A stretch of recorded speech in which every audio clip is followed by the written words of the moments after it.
As Nigeria prepares for the 2027 general elections, one thing is clear.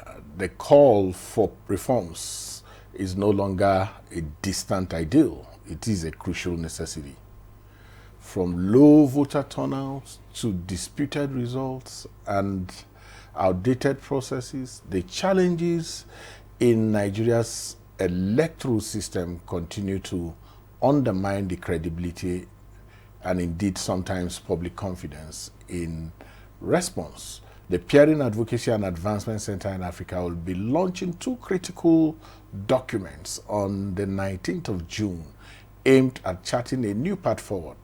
The first is the We the People Memorandum, a citizen-led blueprint for electoral reform developed through nationwide town halls and grassroots engagements. The second is the Legislative Engagement Report on laws assented to by the current administration, developed in collaboration with Legis 360. Together, these reports ask hard but necessary questions. Should INEC be insulated from executive influence to safeguard its neutrality and independence? Can electoral technology, when fully grounded in law, reduce litigation and restore voter trust, increase voter trust? Is Nigeria really ready for single-day elections? What will it take to implement them successfully?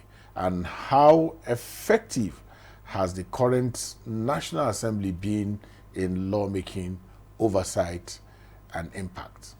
These are the issues that will shape the 2027 elections, and tonight we are taking a closer look at what must change, how quickly, and who must lead this change. The journey to electoral credibility stands now, and the roadmap will be on the table this June 19th. I am Ezenwawagu. Welcome to Electoral Reform Half Hour on NTA News 24 Abuja. This program is brought to you by the Peering Advocacy and Advancement Center in Africa, PAACA, with support from MacArthur Foundation. Our guest tonight is become a regular. Samuel Folorunsho, an ICT professional, AI specialist, and cybersecurity expert with over a decade experience in digital democracy, civic technology, and election observation. He is the founder and CEO of tech firm driving innovation in government through AI and data analytics, and the creator of Legis 360, an all AI-powered platform that simplifies access to legislative information. Formerly with Yaga Africa, Samuel led groundbreaking digital democracy initiatives and has consulted for many organizations, some of them like Econet, Jonapid, and the many organizations which has led to digital transformation.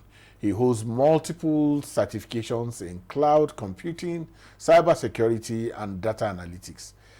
And it is my pleasure to welcome Samuel Folorunsho to the program tonight. Sam, good to see you. Thank you so much. Thank you for having me. Welcome. So how has it been for you? How is the preparation for 2027 elections? Yes, it's. I think it's firstly it's a sad thing for the country that we are already talking about 2027 elections, because if we talk about it, and it seems it's now becoming a norm that we only have 2 years of governance. And if you even look at litigations and election petitions issues, we practically have 1 year of governance, and we're already looking into elections already that is supposed to happen in 2 years. So are we saying governance should suffer for the rest of the tenure? But it's something we will look into in-depthly, and that is why we've analyzed laws that would help us get there. So one of the documents to be launched with the People Memorandum calls for insulating INEC from executive influence. And, especially in the appointment of chairman and national committees, how did that improve public trust and operational neutrality?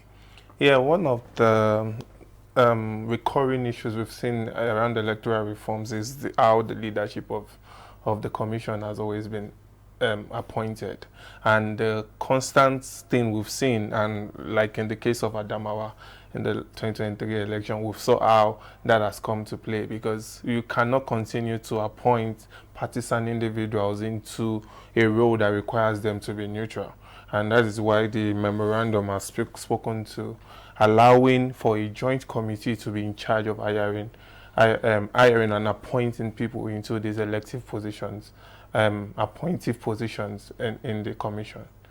So the memorandum emphasizes, embedding electoral technologies into the legal framework. Yeah. And how does this what kind of specific language, or indeed legal framework, does it propose to ensure that tools like beavers and electronic transmission are not, deployed, but also admissible and enforceable in post-election disputes? Yeah, if we look at Section 65, subsection 5 of the Electoral Act, which talked about the transfer, in the previous act and in the current act, it only mentions transfer.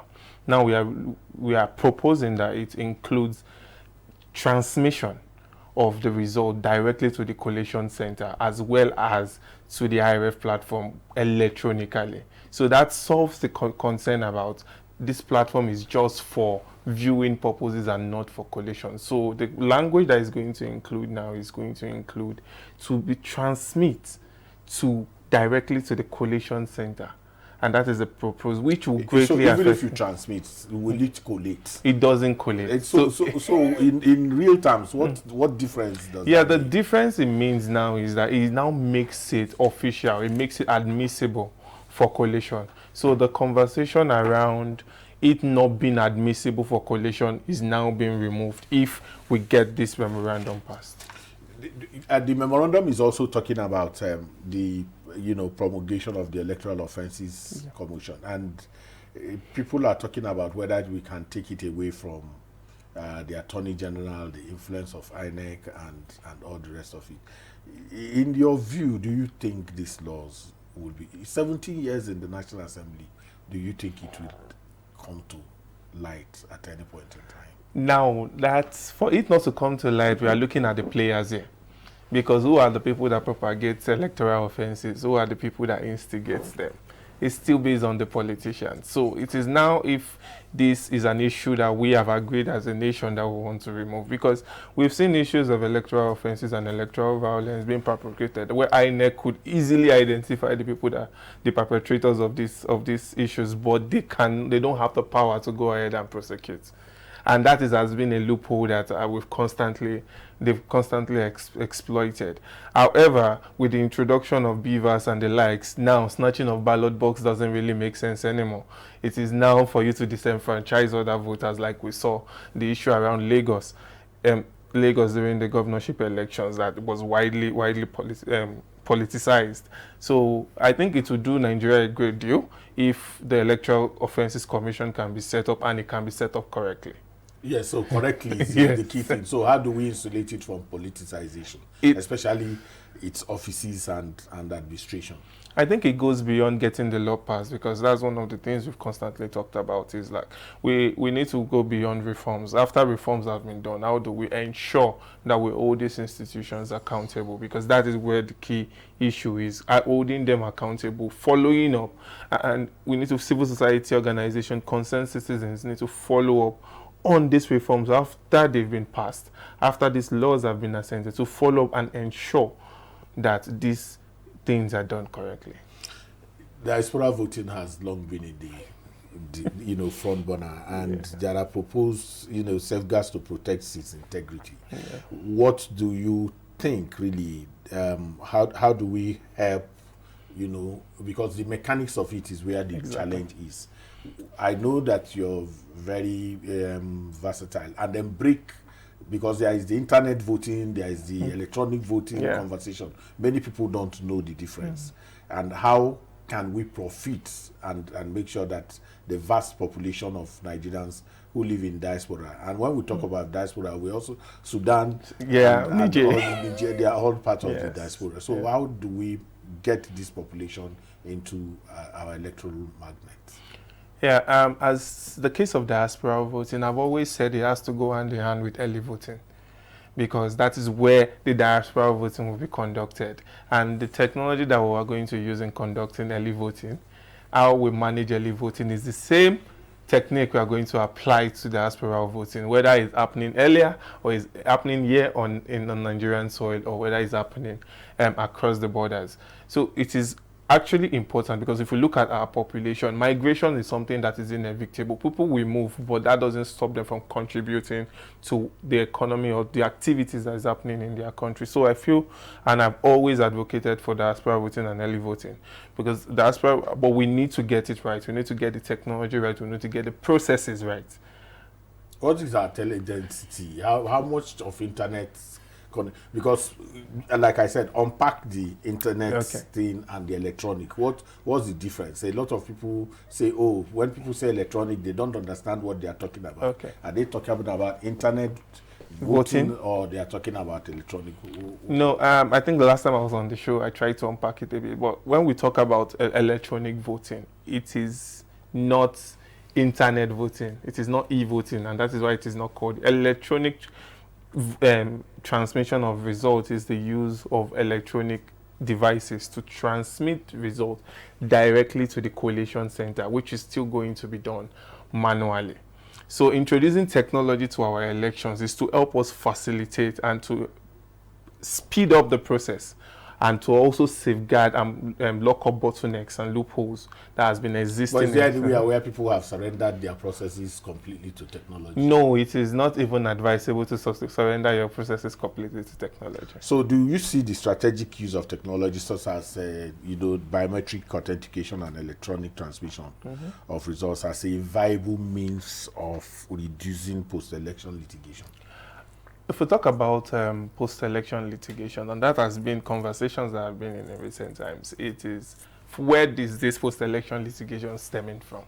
The things that technology will help us solve is election day technology litigations that stem from election day. So technology can help us drastically reduce that in terms of overvoting, for instance, case of these polling units have been overvoted, in terms of, like, if we get the laws around electoral reforms around the electronic transmission of results, so we won't have issues around manipulation of result from polling units, for instance. So that aspect of our elections, that phase of our elections, I strongly believe that technology can help us mitigate those risks, those concerns.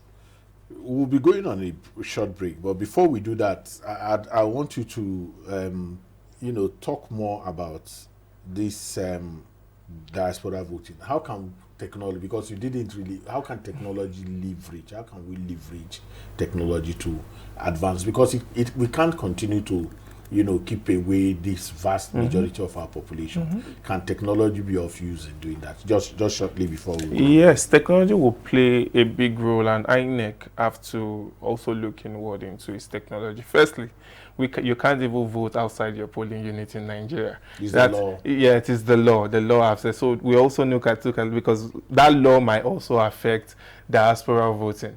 So that law first needs to change before diaspora voting can happen, because if we say, because you have to register where you want to vote, exactly. So that law first needs to change for us to be able to. But in terms of using technology to facilitate that process, we can get there. Excellent. Now we'll go on a short break, and when we return, Electoral Reform Half Hour continues shortly. Stay with us.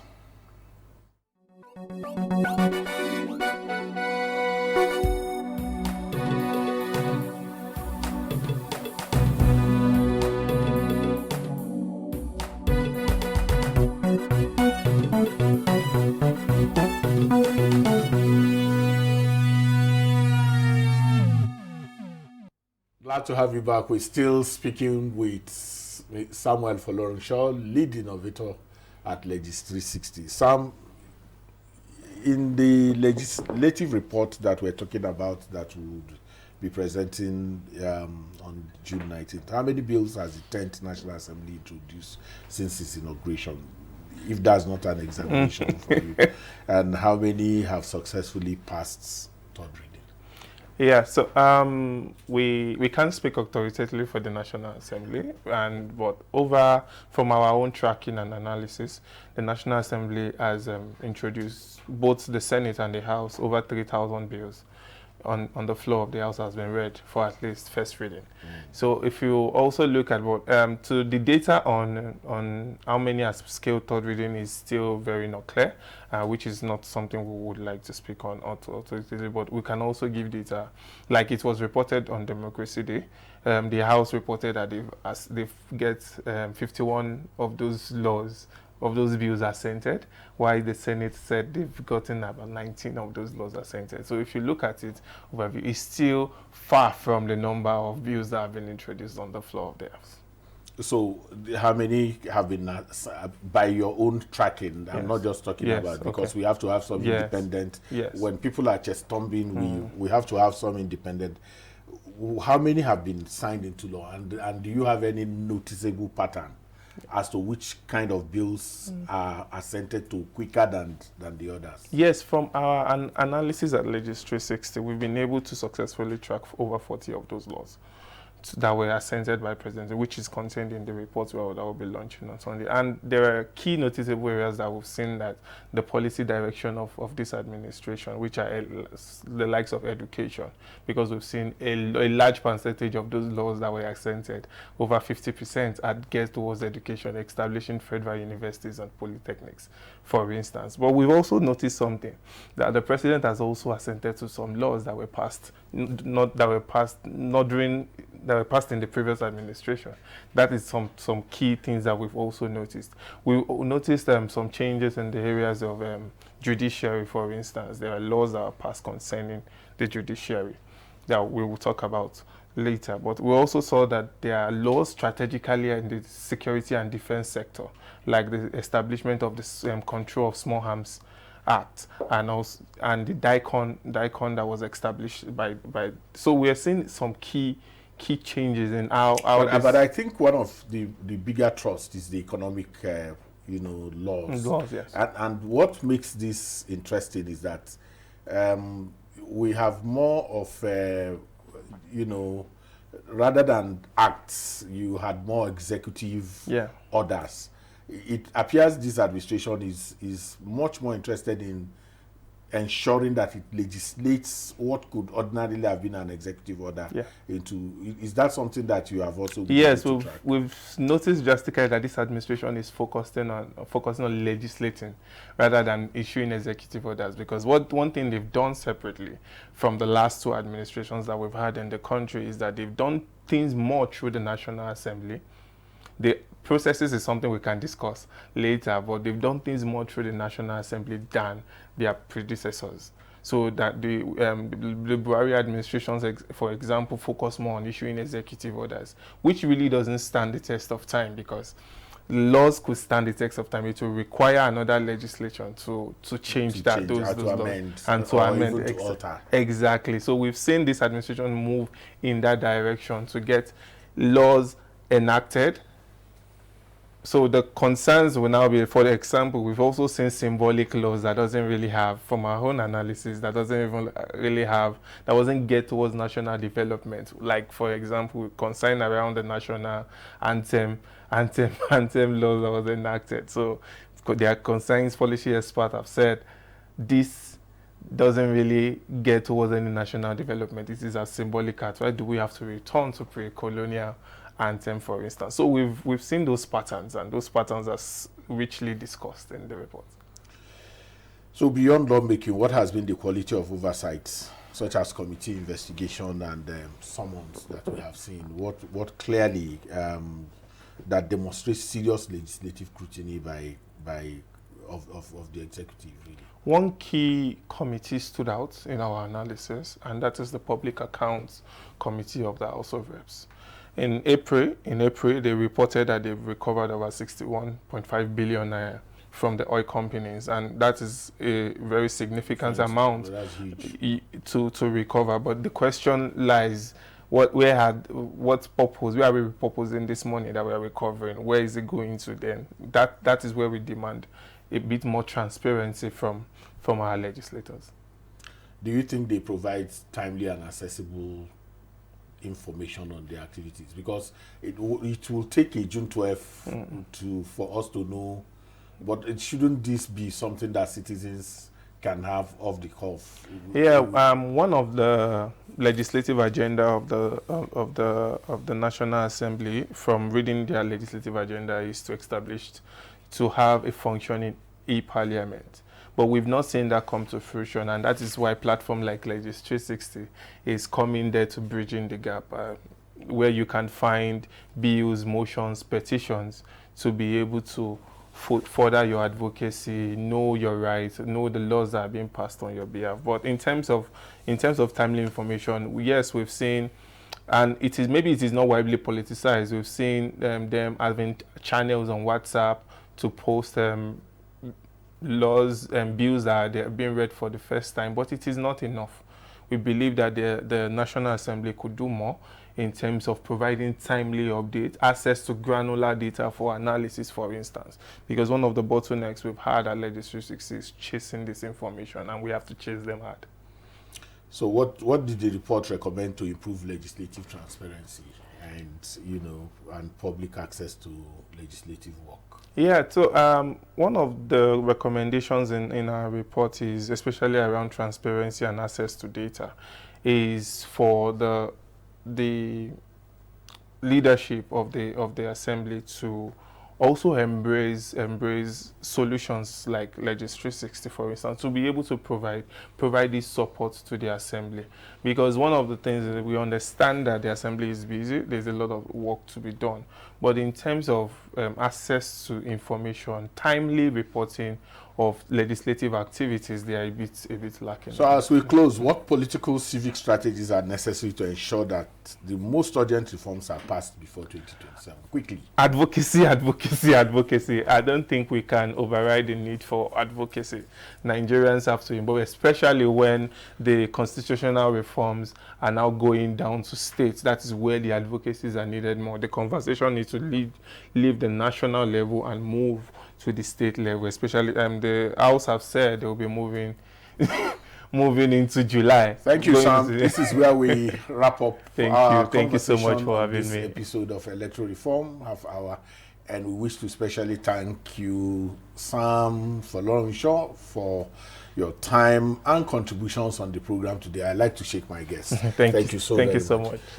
Yeah, Electoral Reform Half Hour is brought to you by Peering Advocacy and Advancement Center in Africa, PAACA, with sponsorship from MacArthur Foundation. We are live every Saturday from 8:30 p.m. to 9 p.m. with a repeat broadcast every Sunday at 2:30 p.m. on same station. Thanks for watching. I'm Ezenwawago.